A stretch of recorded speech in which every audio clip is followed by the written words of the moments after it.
I think one of the things that is, one of the impacts here is that we have a much higher degree of informal learning than we used to have. That's not to say that formal learning is declining.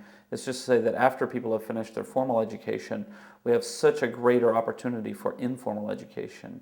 35 years ago, you might read a newspaper story about, I don't know, Albania, and you might think, Albania, I barely know anything about it, and I don't know the history.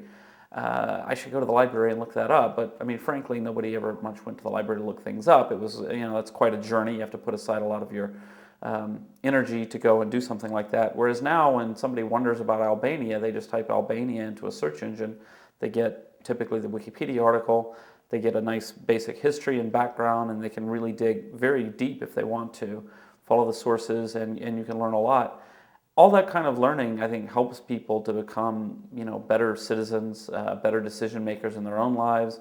Sometimes it's political, but sometimes it's personal decisions that people might make that they can make with a lot more knowledge than they had in the past, simply because it's so easy to informally get the basic information that you need.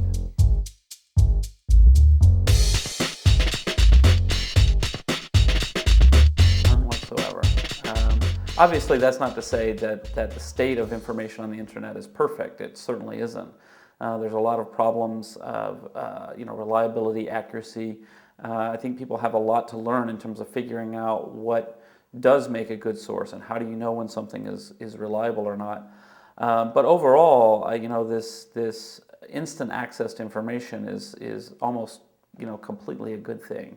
I don't think there's ever any case outside of science fiction examples where you can say people are better off not knowing about the world.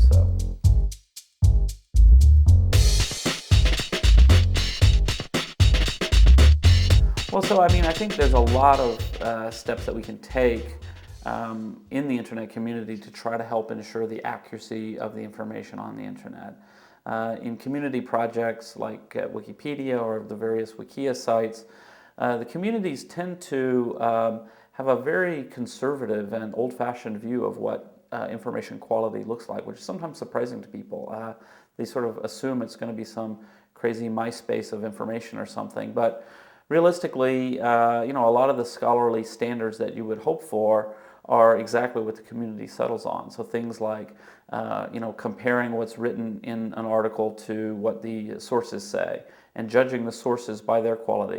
Is it a book published by a Harvard University press, or is it a tabloid magazine, or is it some random crazy web page? People really do have a pretty good idea of how to assess the quality of information, and communities are coming together to really think about these things and to start to try to build better and better quality information resources. So, yeah, there's a lot of work to do.